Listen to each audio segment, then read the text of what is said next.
La mañanera de Ángel Dominical, domingo 20 de junio del año 2021. Voy a comentar con usted hoy dos temas que quizás se avengan bien para un domingo. El primero tiene que ver con la educación, pero antes debo hacer un pequeño señalamiento. Hace ya algunos años, creo que fue en el gobierno del presidente Fox, si no estoy equivocado, cuando era secretario de Relaciones Exteriores el doctor Jorge Castañeda. Por alguna razón que no recuerdo bien, ya pasaron, si estoy en lo correcto en las fechas, hace 20 años, 21 años casi, el doctor Castañeda emitió un juicio en torno a aquellos periodistas que son monolingües o que no leen medios extranjeros en inglés específicamente. Si mal no recuerdo,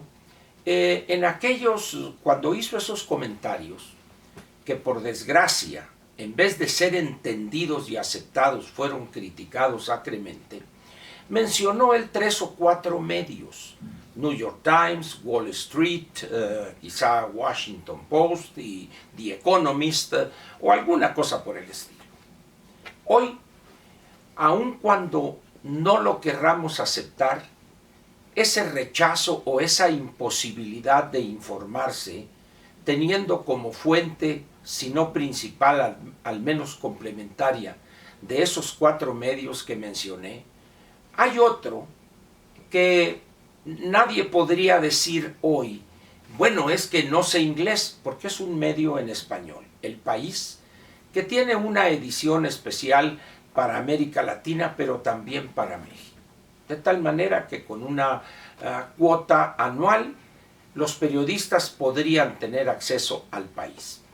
¿Y por qué menciono este medio? Ayer, en la edición sabatina de ese medio español, aparecieron 2 artículos interesantes. El primero es sobre el tema de la educación. El título de la nota dice así: es una declaración del creador de esa prueba que se ha popularizado en el mundo, la prueba PISA. Fundamentalmente evalúa cuestiones de matemáticas, si no estoy equivocado, de manera, vamos a decir, más importante, pero también de otros temas. Me interesa lo de matemáticas por las implicaciones que tiene en la carga curricular de los estudiantes. De ahí alguien podría agregar cuestiones de ciencia, de tecnología, ingeniería, etc. Bueno, pero declaró en una entrevista que le hacen al creador de este informe, él mismo es una persona, es un físico matemático y hoy dirige el área educativa de la OSD. Y dijo él en esta entrevista: la educación en España prepara a los alumnos para un mundo que ya no existe. ¿Y por qué cito esta nota? Porque el sistema educativo público, al menos en México, aun cuando también buena parte del sistema de educación privada, no solo no prepara al estudiante para el mundo que viene, sino que ni siquiera prepara al estudiante para ese México que ya no está entre nosotros. Dicho de otra manera, la educación o la preparación que reciben nuestros estudiantes en estos espacios educativos que mencioné, probablemente habrían sido útiles en el México quizá de los 50 o de los años 60. Pero ya para el México de los 80, de los años 90, ya no les sirve lo que hoy están recibiendo como contenido educativo. Mucho menos les sirve no solo para el presente, sino para los próximos 15 o 20 años, por decirlo menos. ¿Qué han hecho no pocos países para combatir esa situación anacrónica, esos contenidos educativos para el antepasado? han tomado decisiones impopulares y dolorosas. En algunos casos, cambios curriculares profundos, la carga de materias, pero sobre todo algo que en México es, si no desconocido, rechazado. Enseñar al alumno, voy a utilizar una expresión, un verbo muy burdo, pero enseñarlo a pensar, a analizar, no solo a memorizar. Entiendo que hay cosas que obligadamente hay que memorizar, pero el objetivo de un contenido educativo diferente, preparando a los estudiantes para el futuro, es aquella carga curricular, aquel sistema educativo que los prepara para encontrar relaciones, para, como se dice, ligar los puntos en algún diagrama, etc. Pensar que en México vamos a tener un sistema así es una ilusión juvenil. Si tenemos un gobernante, o si México ha tenido un gobernante en los últimos 50 o 60 años, reacio a la modernización de los contenidos educativos, no solo en contenidos, sino en métodos también de enseñanza y aprendizaje, es el presidente actual. Es un hombre que yo diría anticientífico. Es un hombre que aborrece la ciencia y a los científicos. Quizá producto de su incapacidad analítica, de una formación que ni siquiera libresca es, simplemente de oídas, lo que vio en su tierra, en los espacios donde se formó, generaron en él una incapacidad para entender que la educación, en cuanto a métodos y contenidos, debe ir adelante de los acontecimientos, es decir, preparar a los estudiantes de hoy para el mañana. Si usted es una persona que tiene hijos o nietos que están en la preparatoria o en los primeros años de la educación superior, sería interesante que platicara con ellos en torno a esto que estoy diciendo. A ver, hijo, a ver, nieto, ¿qué es lo que estás aprendiendo? ¿Qué te están enseñando? Ponerle cosas muy sencillas. A ver, explícame esto. ¿Y por qué esto? ¿Por qué lo otro? Hay una pregunta muy sencilla que podrían ustedes hacerle a esos hijos o nietos de usted, si estuvieran ya en la educación superior. ¿Por qué México no crece? ¿Por qué la economía mexicana en los últimos 30 años ha tenido crecimientos mediocres? Y esto se lo puede preguntar si su hijo o su nieto está estudiando administración, pero también se está estudiando medicina o filosofía o alguna ingeniería, etc.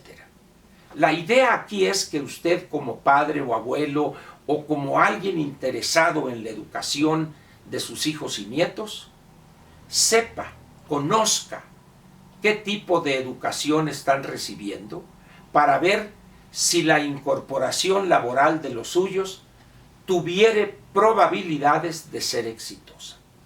Ese es uno de los temas. El otro tema es una nota también en El País muy interesante. Dice el título de la nota: el Senado brasileño aprueba la privatización de la mayor eléctrica de América Latina. Y es una nota interesante porque describe la oposición de algunos actores políticos y laborales, sindicales, en contra de esta medida, y también algunas cifras, algunos porcentajes en relación con las potenciales bondades de una decisión así. Lo que quiero señalar aquí, más que esos detalles que están en la nota, también en el periódico El País, lo que quiero señalar es que un gobernante como Jair Bolsonaro, no obstante todas las críticas que se le hacen, que populista, que dictatorial, que esto, que lo otro, es una persona que entiende o acepta al menos las constricciones que una realidad a todas luces absurda en materia de la propiedad de algunas empresas estatales, por supuesto, existe en Brasil. Ya logró la aprobación en una de las cámaras del Congreso, en el Senado, pero falta la otra. al margen del resultado que obtuviere el presidente Bolsonaro con su iniciativa y el secretario o el ministro de Economía, el doctor Guedes, hay una realidad, que hay gobernantes que sí entienden que es necesario, imperativo, tomar decisiones impopulares y dolorosas para adaptarse a las nuevas condiciones del mundo. Y hay otros gobernantes que siguen anclados en el antepasado, como es, por desgracia, el actual que está al frente del Estado mexicano, Andrés Manuel López Obrador. Coincidentemente, estas dos notas vienen en el periódico El País. Su eslogan es el periódico global en español. Tienen una red de reporteros o de personas, analistas, etcétera, en América Latina, y en las secciones especiales que tiene, especiales, vienen notas muy interesantes acerca de nuestros países, en economía, en demografía, etcétera, que vale la pena comprar la suscripción. No es un comercial, simplemente estoy diciendo lo útil que sería, ya cada quien sabrá si invierte en sí mismo, pero esto es válido para aquellos que no leen en inglés o que leyéndolo no tienen la forma de suscribirse a aquellos 4 medios en inglés que mencioné, porque los 4 son de paga. Una conclusión evidente de estas dos notas que le doy es la siguiente: México se queda atrás o camina hacia atrás, hacia el retroceso, a pasos agigantados. Este gobierno, a querer y no, a aceptarlo y no, hace esfuerzos denodados dignos de mejor causa para asumirnos en un pasado que algunos ingenuos pensamos que ya había quedado atrás. Y hoy, al menos en mi caso, estoy viendo que ese pasado acedo, caduco, alejado de las grandes corrientes de transformación en el mundo, está hoy en México, en este gobierno y con este jefe de Estado, más vivo que quizá en aquellos años de los 60 o 70 del siglo pasado. Por eso yo le suplico, platique con sus hijos y nietos a ver si usted puede entender la pésima calidad de la educación que reciben y preocuparse por ello y hacer algo. Por lo pronto le agradezco su presencia en este domingo y espero que estos dos temas lo lleven a pensar un poco en la educación que reciben los suyos. Por lo demás, lo espero mañana lunes para comenzar otra semana. Gracias.